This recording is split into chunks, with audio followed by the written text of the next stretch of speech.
அனைவருக்குமே வணக்கம். சற்று முன் கிடைத்திருக்கக்கூடிய ஒரு மிக மிக முக்கியமான செய்தி ஒன்று வெளியாகியுள்ளது. சற்று முன் ஸ்டாலின் மீது நீதிமன்றம் வழக்கு பதிவு கதை முடிந்தது. இது மாதிரி பார்த்தீங்கன்னா செய்திகள் வெளியாகிருக்கு. இப்போ அதிரடியாக கரூரில் நடந்த சம்பவத்தின் அடிப்படையில் அதிரடியாக பார்த்தீங்கன்னா கரூரில் நடந்த மரணத்தின் அடிப்படையில் முதல்வர் ஸ்டாலின் பார்த்தீங்கன்னா அதிரடியாக தாவேக்கா மீதே பார்த்தீங்கன்னா அனைவருமே குற்றச்சாட்டுகள் வைத்திருந்தாங்க. இதைத் தொடர்ந்து தான் இப்போ அதிரடியாக பார்த்தீங்கன்னா முதல்வர் ஸ்டாலின் அவர் பொறுப்பேற்று இதற்கு பதிலளிக்க வேண்டும் அப்படின்ற மாதிரி தமிழ்நாடு அரசுக்கு பாஜக பார்த்தீங்கன்னா கடிதம் டெல்லி மேலிடம் கடிதம் எழுதியிருக்கக்கூடிய நிலையில் இப்போ அதிரடியாக தமிழகத்தில் ஒரு பரபரப்பை ஏற்படுத்தியிருக்கு. செல்ல முதல்வர் ஸ்டாலின் மீது கடுமையான விமர்சனங்கள் எழுந்திருக்கு.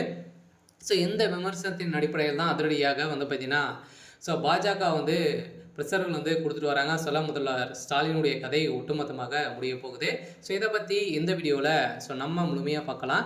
அதுக்கு முன்னாடி நம்ம சேனலுக்கு இப்போ தான் நீங்கள் முதல் முறையாக வந்திருக்கீங்க அப்படின்னா மறக்காமல் நம்மளுடைய சேனலை சப்ஸ்கிரைப் பண்ணி சப்போர்ட் பண்ணுங்கள்.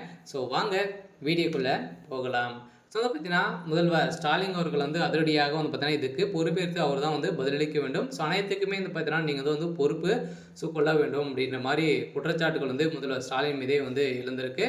நீதிமன்றத்தில் பொறுத்தளவுக்கும் பார்த்தீங்கன்னா இதே மாதிரி தான் முதல்வர் ஸ்டாலின் கேட்டிருக்காங்க. இருந்தாலுமே கடந்த சனிக்கிழமை செப்டம்பர் 27ஆம் தேதி கரூரில் பரபரப்பை ஏற்பட்ட சம்பவத்தின் அடிப்படையில் தாவேகா தலைவர் அப்போது அங்கு கடும் கூட்ட நெரிசல் ஏற்பட்ட காரணத்தின் அடிப்படையில் அங்கு 41 உயிரிழந்த நிலையில் பலர் மருத்துவமனையில் சிகிச்சை பெற்று வருகின்ற நிலையில் இந்த சம்பவத்தை விசாரிக்க தேசிய ஜனநாயக கூட்டணியிலிருந்து பார்த்தீங்கன்னா 8 எம்பிகள் குழு ஒன்றை பாஜக தேசிய தலைவர் ஜேபி நட்டா அமைத்தார். இந்த குழுவின் தலைவராக சியாமாலினி நியமிக்கப்பட்டார். இந்த குழுவில் அமைச்சர் அனுராக் தாக்கூர், அதே மாதிரி பார்த்தீங்கன்னா சூர்யா, இது மாதிரி பார்த்தீங்கன்னா ஒரு 10 பேருக்கு மேலே பார்த்தீங்கன்னா இதில் ஈடுபட்டிருக்காங்க. தெலுங்கு தேச கட்சியிலிருந்து உட்பட்ட மகேஷ் ஆகியோர் பார்த்தீங்கன்னா இடம்பெற்றிருக்கக்கூடிய நிலையில் இவர்கள் அனைவருமே நியமிக்கப்பட்டிருக்கக்கூடிய நிலையில் இப்போ அதிரடியாக இந்த ஆய்வுக்குழுவின் விசாரணை பிறகு அமைச்சர் ராஜராக சாதவ் முதல்வர் ஸ்டாலின் கடிதம் ஒன்றை எழுதியிருக்கார்.